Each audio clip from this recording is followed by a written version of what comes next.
Good afternoon, everyone. My name is Teddy Pierce. I live in Sonoma County, California, and I'm doing just a brief little training on data collection systems and how to kind of scope those out if you are one of the nonprofit agencies planning to apply for the ARPA funds coming through Sonoma County, California.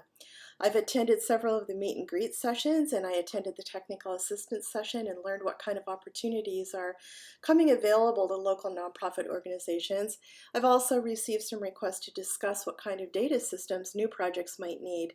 So I thought I'd just do this brief introduction to talk about those kind of considerations, and in the hopes that you could get a little more information to take into your budgeting process to know what you might need to do data collection for the ARPA grant.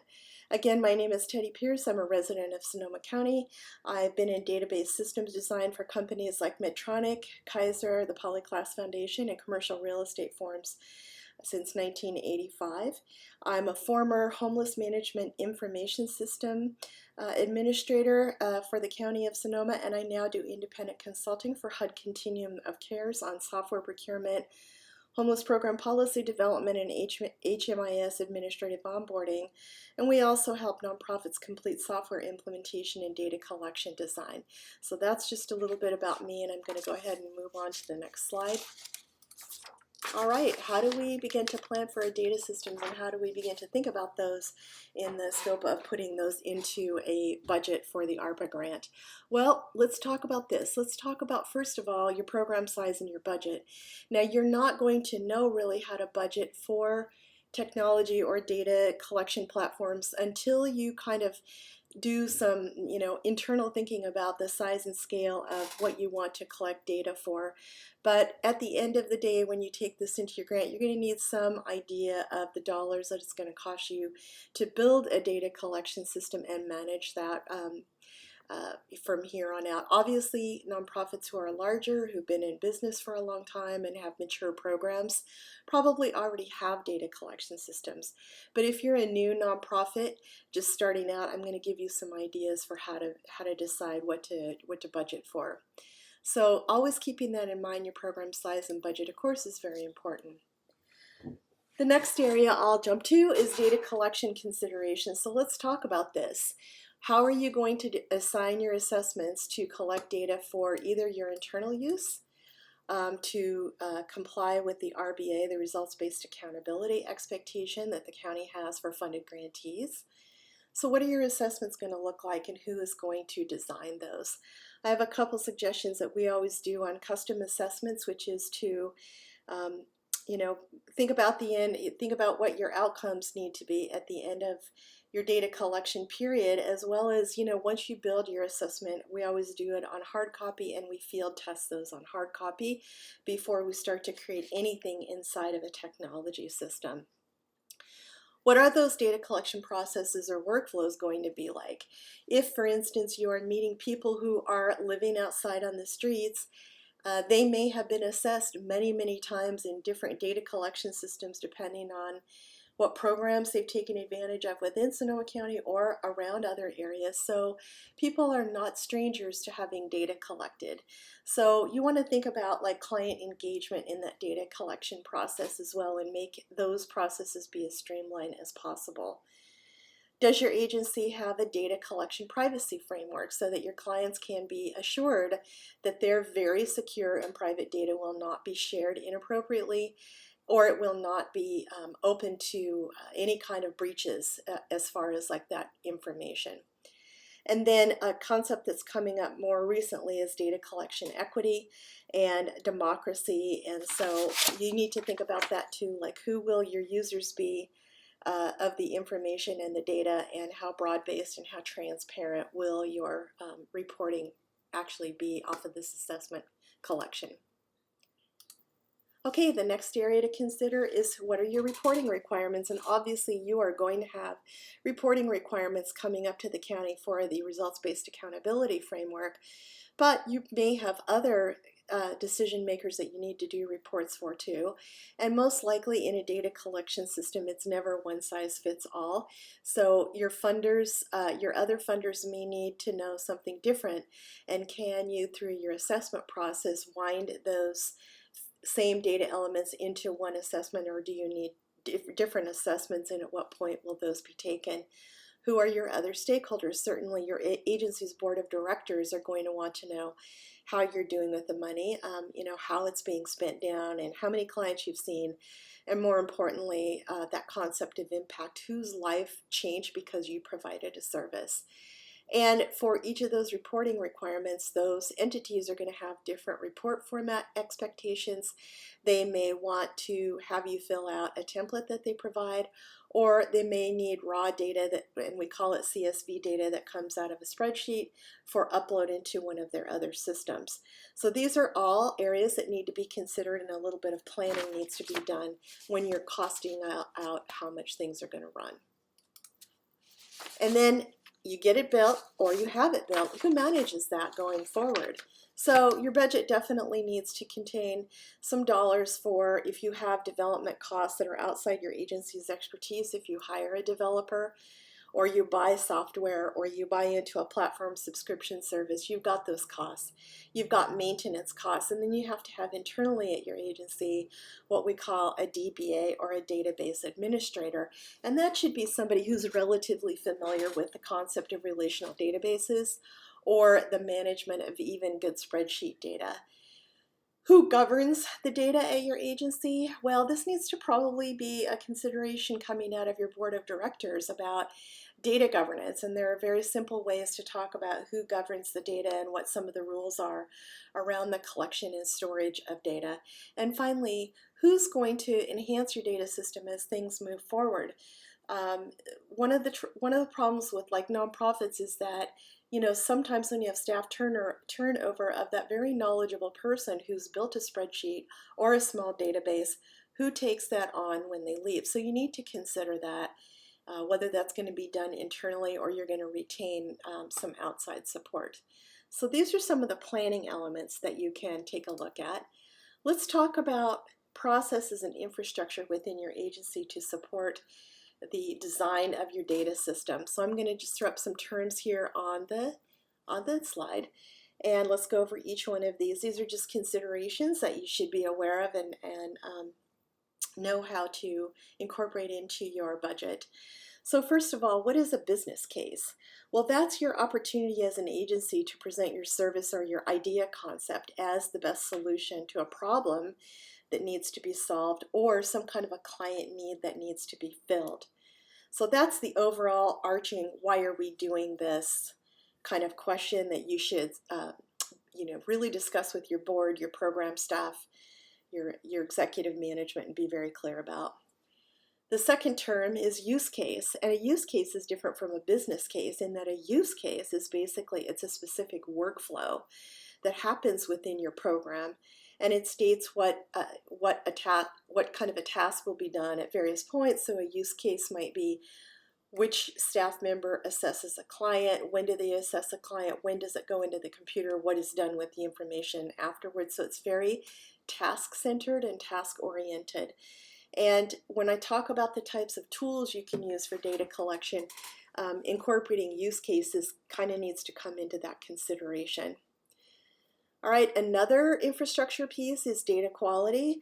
And gosh, if you can't, if you are not keeping up on your data collection, on your data entry, and your reporting, you have data quality issues. So in the HMIS world, we say that data quality encompasses the timeliness of putting data into the system and the relevance of putting it into the system.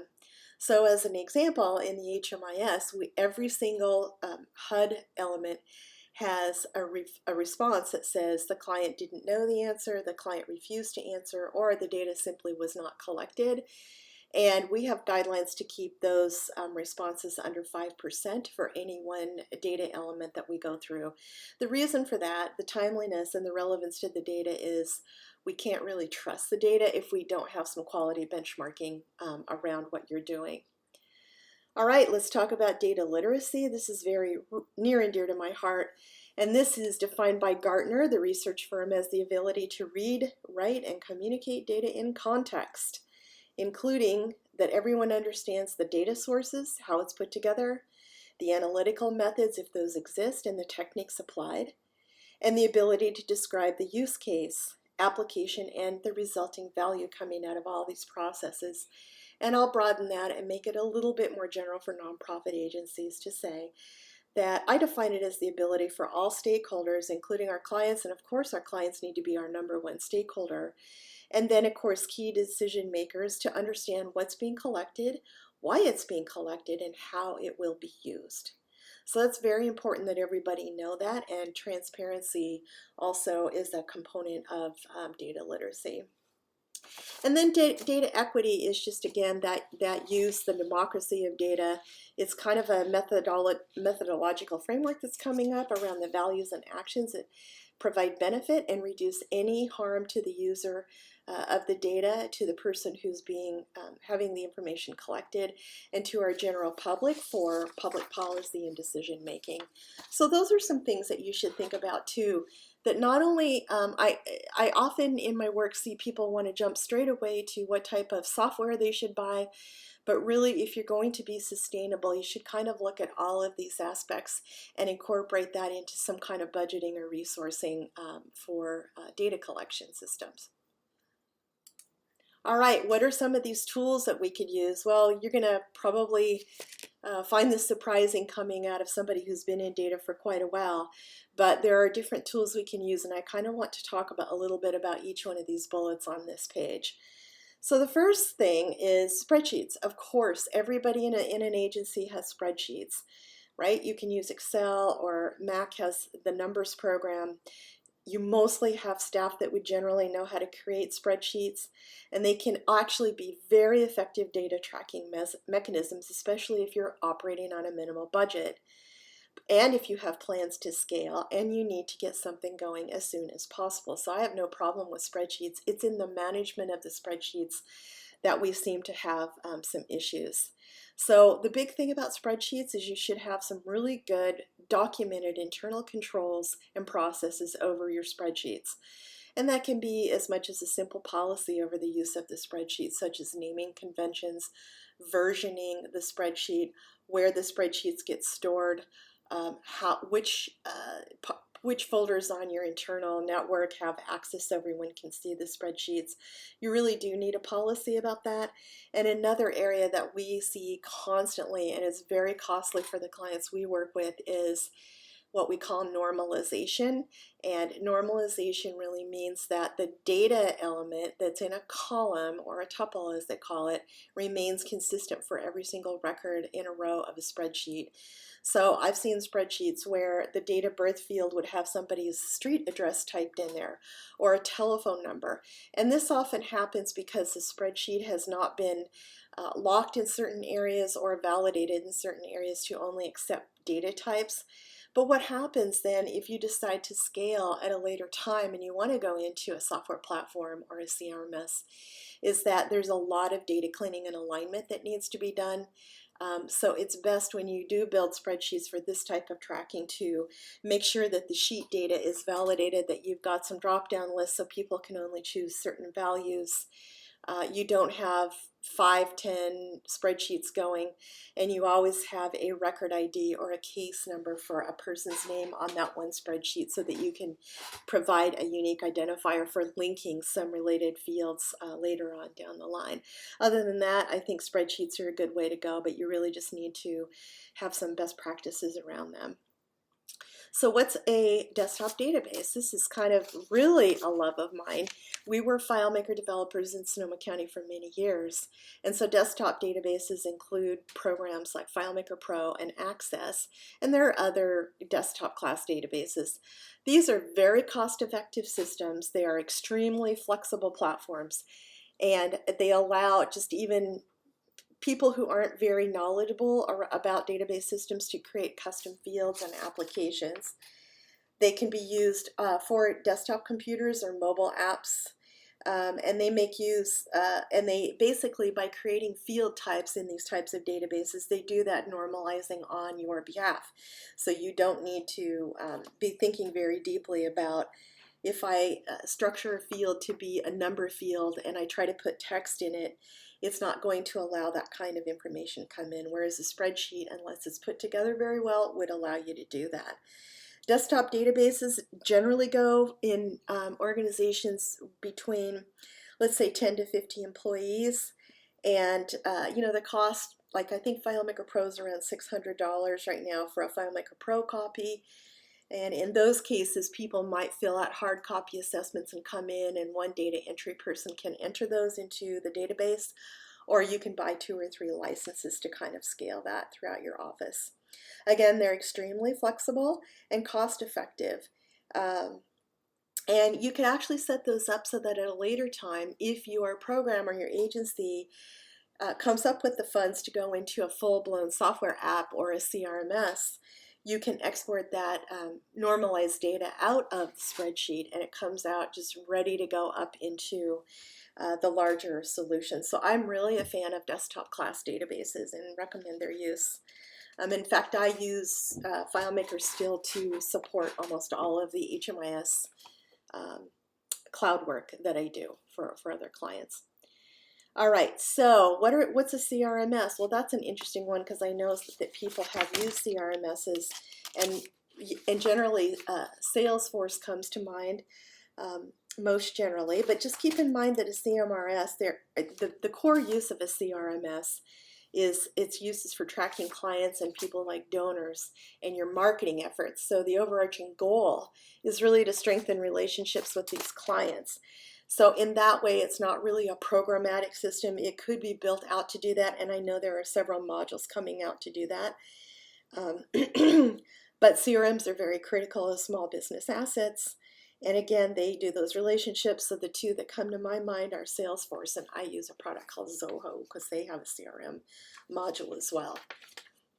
Okay, care coordination. I know a lot of people have been talking about other care coordination systems like Unite Us. And that's an outcome-focused technology platform that builds coordinated care networks of health and social service providers. So there's a lot of functionality in care coordination systems, but as a small nonprofit, unless you're kind of participating in somebody's care coordination system, they're probably a little bit too much for you to get into at the startup time. So then another thing that you could look at is a software platform. And so software platforms are like case management systems. So locally in Sonoma County, Apricot is a case management system. Efforts to Outcomes is a case management system. Those systems typically apply what we call templates over the top of them to be able to report the HMIS compliance reporting up to the federal government. They're very customizable. You should have a person who's familiar with relational databases and what we call the build out or the architecture. You can build workflows into these systems, which you can't really do in spreadsheets. You could build some workflows into desktop databases, but the ability to put in, triggers and things like that happen more often in software platforms. The thing you want to keep in mind is that software platforms can go anywhere from about, oh my gosh, 25,000 on up, and they're based on the number of users and the special features that you would like to have. So sometimes the special features that are appealing to your nonprofit agency are called add-ons, and they cost more money, and then you would be purchasing a support plan on top of that. And then my last item on here is apps. And I've been asked, I actually spoke to somebody who's doing some ARPA application work and really decided that the best thing for them to do would be to look into the development of an app. And an app can be 2 to 3 months in development time. You can find independent app developers all over the place, and anywhere from $20,000 to $40,000 in development costs. The beauty of an app is that they can, of course, be used on mobile devices, smartphones, tablets, and they are very foundational to a very mobile economy. But what they might not be as suitable for is nonprofit impact. So if you want to show impact about how your clients' lives have changed through staged, phased assessments, then you wouldn't want to be relying on an app. Okay, so those are some of the tools that could be used. Again, spreadsheets, very low cost. But we have some problems with the management of spreadsheets in many agencies. Desktop databases would be like Microsoft Access, FileMaker Pro. There are a handful of other desktop databases. You still need to have some minimal knowledge of building relationships within those types of databases. CRMS, you can, a lot more money, subscription based. You can get support to set those up, and they are modular. Care coordination is about social networks of providers, software platforms that are like, targeted to case management, or specific HMIS or impact. Those run into a bit more money, and you do need some kind of building expertise and ongoing database administration expertise to keep those going. And then apps, but I think apps make a great solution for things that don't need that need to be operating 24/7, and they don't need database administration oversight. You can just rely on that developer, most of the time. So that's really just some things that I wanted to share with people. Here are a list of helpful resources that I think anybody could access very easily. This is just a list of some nonprofits that specialize in nonprofit technology.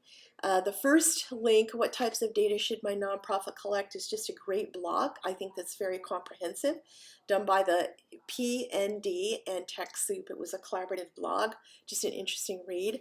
And then NTIN has been around since, oh gosh, quite a while, 2008 or so.